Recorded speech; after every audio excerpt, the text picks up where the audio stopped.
కొన్ని కథలు వింటే అద్భుతంగా అనిపిస్తాయి, కానీ కొన్ని సంఘటనలు వింటే ఒళ్ళు కగురు పొడుస్తుంది. భక్తుడి కోసం దేవుడు దిగిరావటం అనేది మనం కేవలం పురాణాల్లో విన్నాం.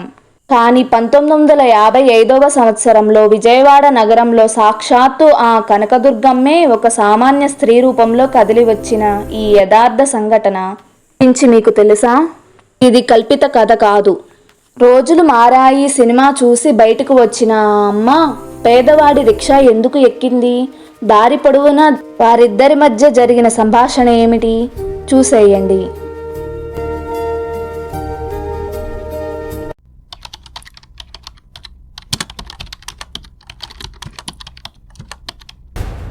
అందరూ త్వరపడండి, షో మొదలవుతోంది. చిత్రం గురించి చాలా మంది మాట్లాడుకుంటున్నారు.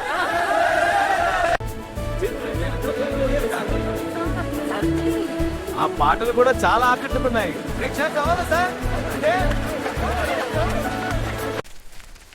అబ్బా, ఏం సినిమా సామి!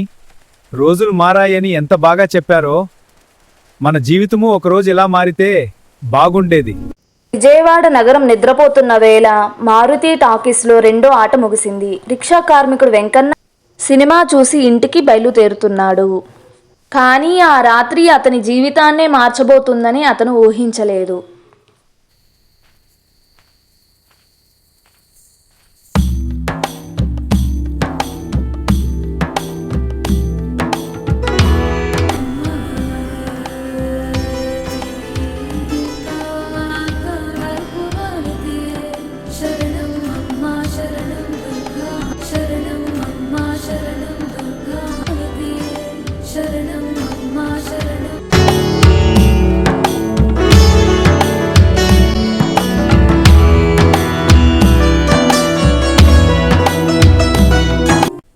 నాయనా, సినిమా చూసి ఇప్పుడే బయటకొచ్చాను. నన్ను కొండపైకి ఇంద్రకీలాద్రి దగ్గర వదిలిపెడతావా?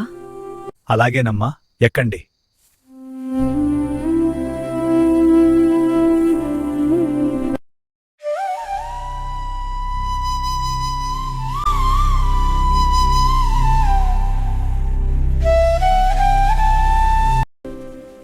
ఏంటయ్యా వెంకన్నా, రిక్షా చాలా భారంగా అనిపిస్తుందా? ఈ వయసులో ఇంత కష్టం అవసరమా? తప్పదమ్మా, ఇంట్లో పిల్లలున్నారు, వాళ్ళు చదివించాలి కదా. అయినా ఈరోజు రోజులు మారాయి సినిమా చూశాక నా కష్టం అంతా మర్చిపోయాను తల్లి. అందులో పాటలు వింటుంటే హుషారొచ్చేసింది.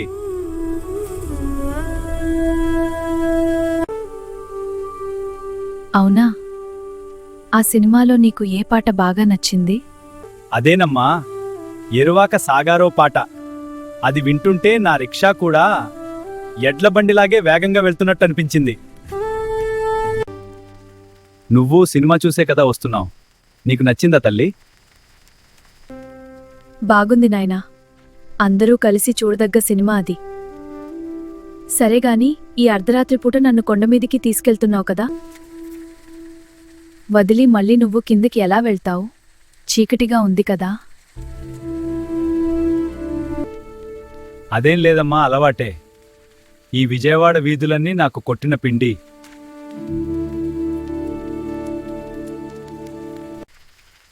పైగా కొండ మీద అమ్మవారుండగా మనకేం భయం తల్లి? ఆవిడ దీవేనుంటే చాలు.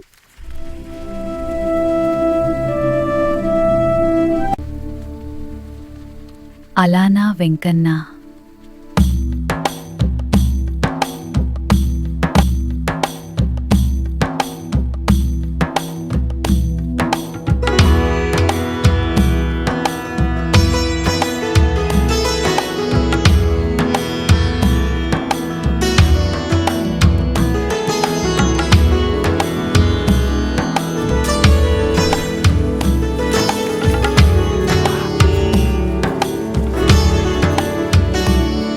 వచ్చేసామమ్మా. ఇక్కడి నుండి నువ్వు వెళ్ళగలవు కదా. కొంచెం జాగ్రత్త తల్లి.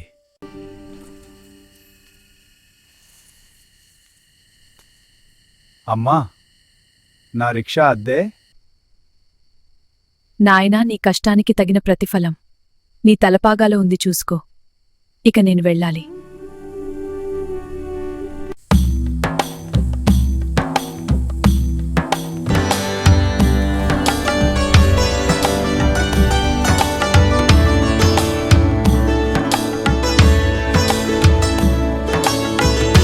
వెంకన్న తలపాగా విప్పి చూశాడు. ఒక్కసారిగా అతని కళ్ళు చెమర్చాయి.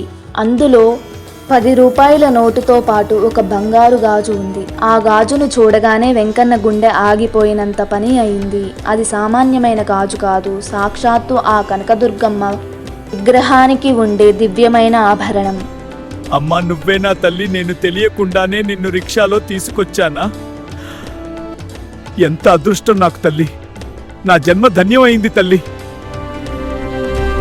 ఈ సంఘటన జరిగిన తర్వాత వెంకన్న ఆ గాజును ఆలయ అధికారులకు అప్పగించాడు. వారు దానిని అమ్మవారి విగ్రహానికి సరిపోల్చి చూసి ఆశ్చర్యపోయారు. అది సరిగ్గా సరిపోయింది. అప్పట్లో ఆంధ్రకేసరి పత్రికల్లో ఈ వార్త ఒక సంచలనం. విజయవాడ మారుతి టాకీస్లో కూడా చాలా ఏళ్ల పాటు అమ్మవారి కోసం ఒక సీటును ఖాళీగా ఉంచేవారు. ఇది కేవలం మాటలు కావు, తరం మారుతున్న తరగని ఆ తల్లి మహిమలు. అమ్మ కరుణ ఉంటే చాలు, దైవం మన ముంగిటికు నడిచి వస్తుంది. ఈ వీడియో మీకు నచ్చితే జై కనకదుర్గమ్మ అని కామెంట్ చేసి 10 మందికి షేర్ చేయండి. మరిన్ని రహస్యాల కోసం మా ఛానల్ని సబ్స్క్రైబ్ చేసుకోండి. శ్రీమాత్రే నమః. మరిన్ని మంచి కథలతో మీ ముందుకు వస్తాం. Please subscribe.